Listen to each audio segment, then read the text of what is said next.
Error में हम लोग बात करेंगे क्या कि जैसे कि जो स्टैंडर्ड वैल्यू है तुम्हारा और जो ऑब्जर्व किया हुआ वैल्यू है ना, तो दोनों को हम लोग आपस में हम लोग डिफरेंस करके देखेंगे कि क्या एरर में रहा है ना। अगर ऐसे नहीं हमको समझ में आता है तो हम एग्जाम्पल लेते हैं।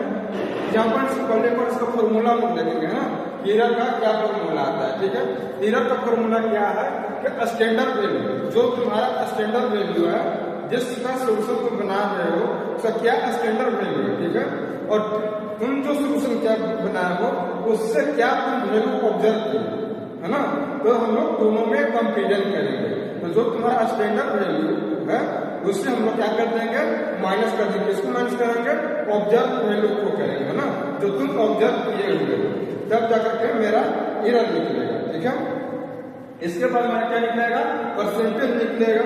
तो जब परसेंटेज का हम जब निकालेंगे तो क्या परसेंटेज फॉर्मूला होगा, standard value minus observe value divided बटा स्टैंडर्ड वैल्यू गुने 100। तो एग्जाम्पल भी हम लेते हैं, तो मेरा एग्जाम्पल में हम पैरासीटामोल लेते हैं। क्लियर, तो स्टैंडर्ड वैल्यू जब इसका स्टैंडर्ड हम देखेंगे, उसका स्टैंडर्ड वैल्यू क्या है पैरासीटामोल का, 500 है। पैरासीटामोल 500 mg आता है। तो जब हम वो तो स्टैंडर्ड वैल्यू में रहा 500 mg, ठीक है, और जब हम खुद से पैरासीटामोल हम जब बनाए और जब हम ऑब्जर्व किए तो मेरा जो ऑब्जर्व उसमें से मेरा कितना निकला, 450 mg। क्लियर, तो जब 450 mg जब निकाले मेरा ऑब्जर्व क्या वैल्यू मतलब एब्जॉर्ब वैल्यू मेरा कितना हो गया, वैल्यू में आ गया 450। क्लियर, और स्टैंडर्ड वैल्यू मेरा कितना हो गया, स्टैंडर्ड वैल्यू मेरा हो गया 500। तो ये दोनों के बीच में हमको परसेंटेज निकालना है कि मेरा कितना परसेंट का एरर आ रहा है। जब मेरा एरर पता मेरा चलेगा तो जाकर देखना, मतलब जितना कमी आ रहा है ना, जितना मेरा कोई भी प्रोडक्ट में कमी आ रहा है उसको हम फुलफिल कब करेंगे, जब हमको एरर पता चलेगा है ना। तो मेरा 10% का मेरा एरर हो गया, दैट मीन्स मेरा 50 ग्राम का मेरा एरर हो गया।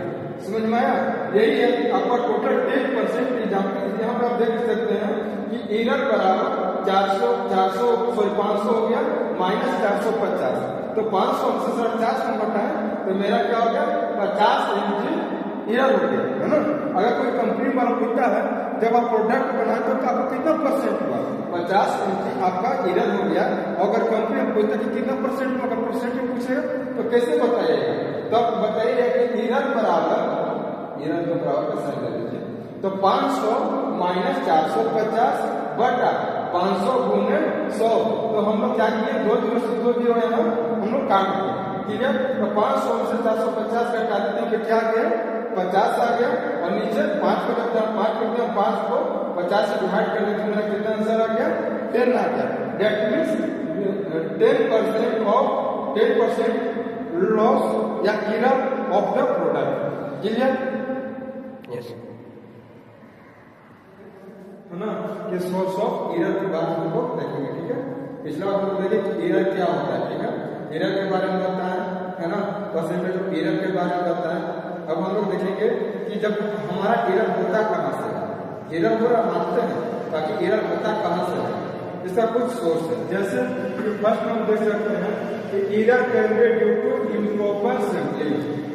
हम लोग पहला एरर कहाँ से होगा, जब हम लोग इम्प्रॉपर मतलब सही ढंग से हम लोग सैंपल हम लोग नहीं लेंगे, अच्छे से हम लोग सैंपल नहीं लेंगे तो भी हमारा एरर हो सकता है। उसके बाद क्या हो सकता है कि it can be occur by analytic knowledge due to lack of the knowledge and focus. अगर हमारे पास जानकारी नहीं रहेगा, नॉलेज नहीं रहेगा, और जो मन रहेगा उसको उठा करके फोकस करके हम लोग लेके आ जाएंगे, हम लोग चेक करेंगे तो भी हमारा क्या हो जाएगा, एरर हो जाएगा। क्लियर, नेक्स्ट अगर थर्ड देखेंगे, due to improper calibrate equipment. अगर जब हमारा इम्पोर्ट ये क्या कहते हैं, due to improper calibrate equipment. ठीक है, तो जब हमारे जो इक्विपमेंट होता है अगर अच्छे से कैलिब्रेट नहीं करेंगे तो भी हमारा क्या होगा, एरर हो सकता है ना।